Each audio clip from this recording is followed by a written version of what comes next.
Hello and welcome to National Focus. I am Octavia Prosper. In the headlines, Dominica welcomes new Russian ambassador. Restoration of Windsor Park Sports Stadium field lighting progressing smoothly. And the Grand Bay Village Council holds awards ceremony.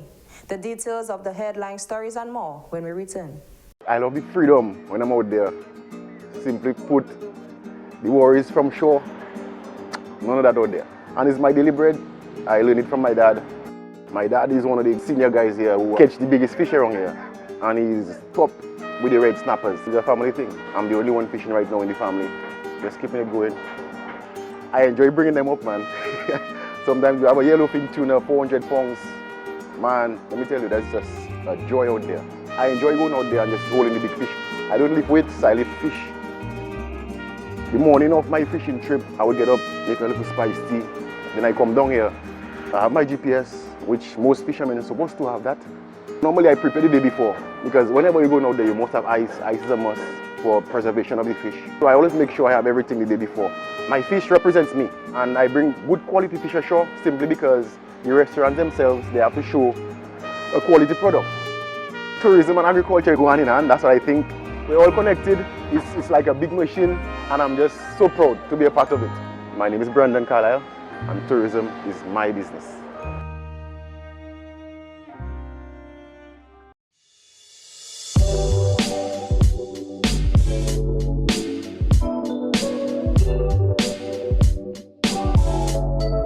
Welcome back. His Excellency Sergei Petrovic is the new Russian ambassador to Dominica.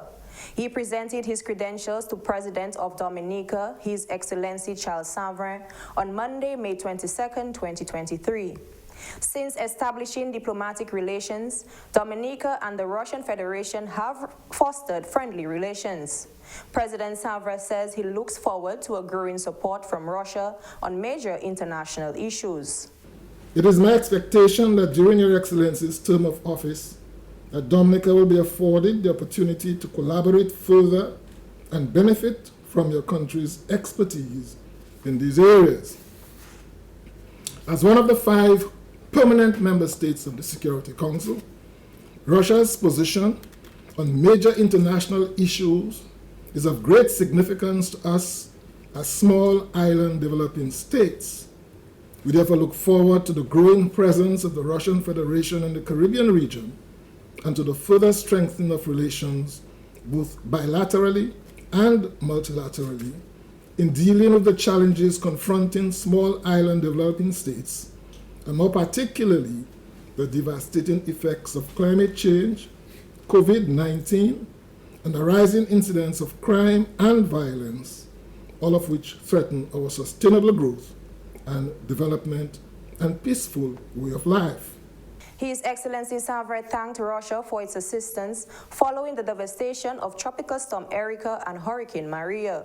He added that Dominica would continue to lend its support to Russia when it is possible to do so. It is my wish that Your Excellency's assignment will be a fruitful and rewarding one, and that you will take advantage of the opportunities to visit Dominica periodically to fulfill the aims of the protocols of intentions, and that during such visits, Your Excellency will experience the renowned warmth and hospitality offered by the government and people of our country, and enjoy the beauty of our nature island.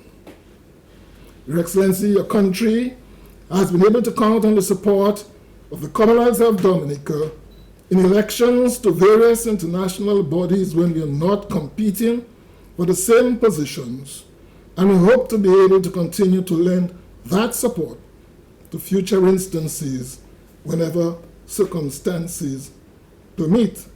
Meanwhile, new ambassador of Russia to Dominica, His Excellency Sergei Petrovic, says he will do his best to further develop relations between the two countries. As an ambassador of my country to the Commonwealth of Dominica, I am very strongly committed to do my best, to do as much as I can for further development of the traditionally friendly relations between our two countries. So we have enjoyed the friendly relations with Dominica, official relations already for 28 years, since the establishment of the diplomatic relations in 1995. And so I think we have a good potential for development of our bilateral relations in different spheres like trade, economic, investment, tourism, culture, and particularly education, and many others. Dominica and Russia first established diplomatic relations in 1995. Restoration of the on-field lighting at the Windsor Park Sports Stadium is progressing satisfactorily. Minister with responsibility for sports, Honorable Oscar George, says Dominica stands to benefit from the increased opportunities for international sporting activities at the Windsor Park once the project is complete. In the past, we have missed a lot of opportunities because of the absence of lighting. No fault of us, Mario destroy the poles and stuff. So we're looking at building more resilient lighting, for one, to ensure that if another Mario comes, God forbid, that the poles do not topple over. And of course, the other aspect, which is even more important, is to ensure that it meets the standards set by ICC for cricket. There are certain things that you have to expect from lighting in terms of positioning, in terms of how bright, in terms of angles. All these things are important when it comes to lights and attracting games. So we signed this contract for the first phase. This is ongoing very nicely. It involves the underlining or undergrounding of all the electrical ducts and wires. This has been done. Of course, we have to construct the foundation for the poles to sit on. And this is where we will be by the test match. The foundation is expected to be up, and following the test match, we can then secure the poles and install the poles. The 2024 International Cricket Council's Men's T20 World Cup is scheduled to be played in the Caribbean in June next year. Minister George says proper lighting at Windsor Park will put Dominica in a strong position to host matches. He is hoping that the project will be completed in the near future. Obviously, we would like to have this done as soon as possible. The poles are coming from far. There's always some challenges in terms of procurement and stuff like that. But nevertheless, we will get it done. It's important for us to have that done, and especially as there's talk of a potential World Cup next year in the Caribbean. So it's very important for us, and I think it's very timely that we start this project this year. It will give us enough time to test the lights and stuff like that ahead of the World Cup. So far the project is going very well. There's a few setbacks, but nothing that we can't handle. In January of this year, a $2.4 million contract was signed by C&J Electrical Services for the rehabilitation of lights at the Windsor Park Sports Stadium. The project includes the dismantling of existing light towers, demolition of existing reinforced concrete tower footings, construction of new concrete trenches and concrete distribution boxes, and the construction of 6 new reinforced concrete tower bases. The Grand Bay Village Council held an award ceremony on Friday, May 19, to recognize members of the council who have made a significant contribution to the development of the community. These individuals were recognized during a ceremony which formed part of an open day last Friday, attended by the present and former local government commissioner, past chairman of the village council, parish priest Father Branca John, and members of the community. The open day and award ceremony formed part of local government month activities. Because we know that serving at that level at local government, it is not an easy task. Because sometimes you get it nice because you receive good reviews, and other times they are serious. People do criticize you. I am happy with that. And if you are dedicated to what you are doing, I am an example. The more you are criticized and you know that your effort is not in vain, that you are doing something positive, I am prepared to do more and go further. Mr. Thomas pointed to residents of Grand Bay who were committed to community building through the village council and rose to prominence on a national level. We have some stalwarts who came in very humble as councillor, and they have grown to be statesmen. For example, we have our late brother Ed Regis, came from the village council, local government, and he toiled. He was dedicated to the community. He remained with the local authority in the village council, and he paddled his way up, and he extended love to the community, and he went to central government, elevated to central government, where he served the community at that level. We also had the late Prime Minister Pierre Charles, who served for many years, maybe 20-something years, as a councillor. From that level, he grew and reached up to the position of Prime Minister of Dominica. Mr. Thomas urged participation in local government, but warned that financial reward should not be the goal or motivation, as local government provides an opportunity to serve. Financial rewards, do not look for that. You have to come with love for community and prepare to give service. That's what it's all about. Local government is to give service to your community. There is not a salary. Do not look for financial reward in local community, because you're only helping your community to grow. So this morning, we are going to award and celebrate some of our councillors, those who are past and those who are present, for their successes, for their contribution to our community. There are ongoing discussions with the local government department to have the village council upgraded. One of the things that the council has been advocating, I think I will mention it here this time, that Granby Village Council should be upgraded, and I mentioned that to my Mr. Tuse recently, and he gave some rationale that Granby Village Council should be upgraded to an urban council. So he might speak to that this morning. But the Granby Village Council will next year be celebrating 50 years of existence, so it's a milestone. And I want to salute all the past councillors and those present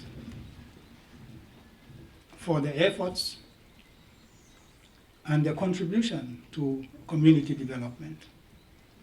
Local Government Month activities this year are being held under the theme, A More Resilient Local Government That Delivers Quality Service. Local Government Month is into its 34th year this year. Minister for Finance, Economic Development, Climate Resilience and Social Security, Honorable Dr. Irvin McIntyre, is commending government for improvements in the country's road infrastructure on the years. Dr. McIntyre says this investment in a proper road network has led to safer roads leading rural communities across Dominica. That is exactly why Dominica has the best road surface in the entire OECS. And we continue. If you look at all the different tribulations and all the trying times that we're going through as a country, as a government, you know the world today, you know what it's like. And Dominica went for Erica, Dominica went for Maria. We've lost so much of our GDP, 126 in Erica, 226 in Maria. Then came COVID, we were shut down, and here comes the war in Ukraine. And with all these financial difficulties, this government is still placing emphasis on a proper road network. And it's not just about safety of the people, but you know we need a proper road network for the development of the country on a whole. So with all these different road projects going on all over the country, I mean, we really should be proud. We should really, really be proud of ourselves as a people, and as the government has led from the front, and we have safer roads. Dr. McIntyre says motorists must be responsible and attentive when using the country's road network. The public has to play a part. The public has to play a part in that there is different traffic rules, whether it's where you park, whether it's the different speed limits, whether it's wearing your helmets, whether it's wearing your seat belts. And these are the little things we can do that will make this road a safer place. Because it's not easy when someone were to pass away from an accident. You might be the only breadwinner in that family, and then the family is left to strive and fend for itself. And that's not an easy road. Obviously, we as the government will play our part and will provide support for those victims. But we as individuals, part of the public, we have to play our part also in the development of our country, in the safety of our roads when we traverse our roads, and we have to follow the speed limit. So the government can only do so much. We can provide proper, safe roads, and but you have to play your part. The link is often made between the importance of sound infrastructural development to economic and social growth. The Dominica Labour Party administration believes that investing in a proper road, highway, and transportation network will further develop the country and lead to the creation of new communities and increase economic activity. Government is currently investing over $127 million on 43.3 kilometers of road from Wadiab to Hatton Garden. You're watching National Focus. More when we return.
Welcome back. The government of Dominica, through Invest Dominica, has been seeking ways in which it could increase employment options through the expansion of call centers on the island. In keeping with this goal, a job fair was held here recently with representatives of one such company, Elevation Connect. We are really excited to be in Dominica today, having a job fair at the stadium. Hoping to find some great individuals for our first hiring class here. We searched far and wide looking for the right place to open up our first center outside of the United States. And after careful consideration and looking all over the Caribbean as well as Asia, we decided that our first foray into opening something outside of the States was going to be Dominica. And we did so really truthfully because of the culture and the people, and we just fell in love when we visited and decided this was the right place for us. Mr. Zaringa says among all the destinations considered, his company elected to set up shop in Dominica because of the island's people and culture. I personally have spent quite a bit of time in the Caribbean and had never heard of Dominica, so it was such a pleasant surprise to first learn about Dominica, then visit, and then fall in love with the people, the culture, and the island itself. And so we're excited to open up here in June. Mr. Zaringa gave some insight into the services offered by his company. Elevation Connect is a contact center business. So we do phone calls, email, chat, social media, and some back office support for startup businesses all the way to Fortune 500 companies that are worldwide known. And so we're excited to open up the office here and start taking calls and emails and chats for some of those organizations. Mrs. Hermina Augustine is Senior Investment Promotion Officer at Invest Dominica Authority. One of the sectors that we promote is the knowledge service sector, which includes business process outsourcing, BPO, also maybe more commonly known as call centers. The call centers have been around for a while throughout the Caribbean, but as you may be aware, it's a very small sector in Dominica. And what we've been looking at is expanding this sector. So more recently, with the work that we are doing with targeting investors in this sector, We've reached out to several companies, and Elevation Connect is in Dominica this week. And they're looking at starting a small operation in Dominica where they can provide employment and help grow our economy. So we're very pleased to have them there. We've been facilitating them since last year, December. This is the second visit by a company representative. They are looking at locations and looking at starting off small so they can help us here in Dominica. So we're having this job fair. Again, we've worked with them, providing support and ensuring that they have everything that they need to meet with potential employees in Dominica, inform our locals about their company and what they can offer, and hopefully hire a few people to start off in about a month or so. So we're looking forward to continue working with them and to see our people in Dominica benefit from that. Invest Dominica Authority is the government agency which is mandated to promote and facilitate both local and foreign investment in Dominica. Rehabilitation on the Newtown playing field continues as the new lights are set to be erected around the perimeter of the field. This is one in a series of developmental projects currently being undertaken in the Rosa South constituency. Member of Parliament Honorable Shakira Lockhart-Hippolyte toured the site on Thursday, May 18, to get an update on the ongoing works. She says this has been a priority project for her constituency following Hurricane Maria.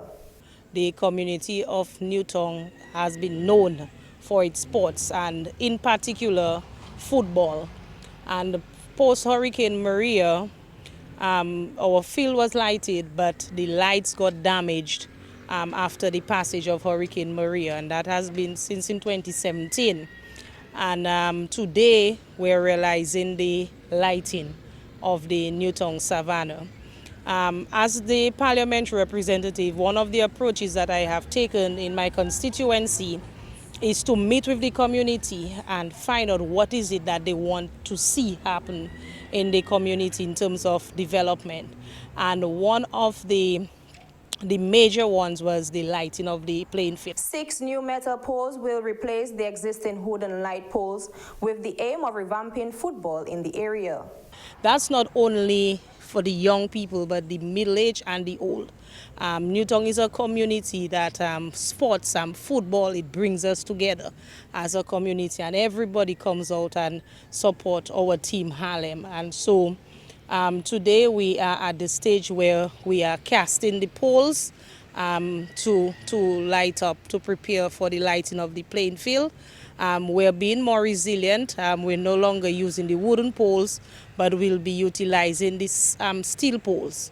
There will be 6 poles around the perimeter of the Newtown Savannah, and the intention is to ensure that semi-professional football can be played. This project is being done at a cost of over $180,000. There was an issue before of dark spots on the playing field, and that is because it wasn't well lighted.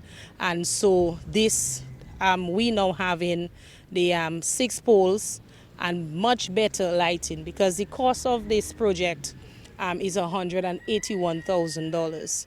And I really want to thank the Honorable Prime Minister for adhering to my request and making the funds available so that we could light up the Mecca of football in Dominica.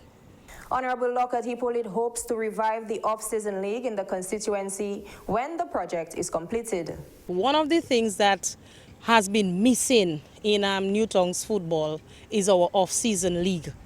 We are known to have our off-season, and that sets the stage for the Premier League. And so as soon as we have lighted up the field, I intend to see the off-season league kick off sometime in July, because the contractor has said to me that the expected completed date will be in the next 3 weeks, 2 to 3 weeks for the project. So the off-season, and we're looking to improve on our football, because one of the complaints that I have heard from the Harlem Sports Club and the footballers is that by the time they come out from work, it's already dark, and so they do not have sufficient time to train. So we expect that the quality of the football will be much improved due to the fact that they will be able to train for a much longer period because of the lighting facility. Meanwhile, the Harlem Sports Club has received a donation of a lawnmower to aid in the rehabilitation of the Newtown playing field. More in this report. This as a handing over ceremony was held on Saturday, May 20 at the Newtown Savannah, where the donation was made by Timbo's Apartel Inc. Parliamentary representative for the Roseau South constituency, Honorable Shakira Lockhart-Hippolyte, says the lawnmower cost in the region of 20,000 EC dollars. She says she recognizes the importance of the machine. The lawnmower cost in the region of over 20,000 EC, cost about 5,000 US, but as we know, this mower is almost like a vehicle. So when it comes to the port, you have to pay port charges. We're able to get some duty-free, but there are fees that we cannot escape. And so I assisted in giving almost $5,000 to get the lawnmower removed from customs. And I recognize the importance of this lawnmower to the upkeep and the maintenance of the playing field. Minister Lockhart-Hippolyte expressed her thanks for the timely donation. Duncan, once again, I really want to thank you for the investment that you have made in Harlem, and certainly that won't be the last, because, you know, as the ground power rep, I always like to, and because I know the importance of sports to us as a community, I will be knocking on your door once again for assistance for this area. It may not be in sports, but it could be in culture, it could be in fishing. As you know, we're a very diverse community, and we have produced so many, and we want to get Newtown back to where it used to be. And so I will be leading charge in that regard. Owner of Timbo's Apartel Inc., Mr. Duncan Stowe, says the donation reflects the business's objective to ensure there is a positive relationship with residents. One of our primary objectives at Timbo's is to ensure that we are always good corporate citizens. And we think that it is our civic duty, one of our primary civic duty is to interact with our residents, interact with our people who are in the area. So here we go. President of the Harlem United Football Club, Don Leogal, gave a brief history of how the donation came to fruition. After Hurricane Maria also suffered severe destructions, water, and all that. We tried fixing it a number of times, but then it just wasn't working for us. So that was our primary target at the time. He told me that, he would look into it, and he would make a contribution to the community. In terms of several weeks later, I sent him some photos of what we are looking for, and he went online and did his research and purchased the machine that we have. And that's all for this edition of National Focus. Be sure to follow GIS Dominica on Facebook, YouTube, and on Twitter. You can also drop us an email at gis@dominica.gov.dm. From all of us here on the GIS News production team, I am Octavia Prosper. Thanks for watching and stay safe.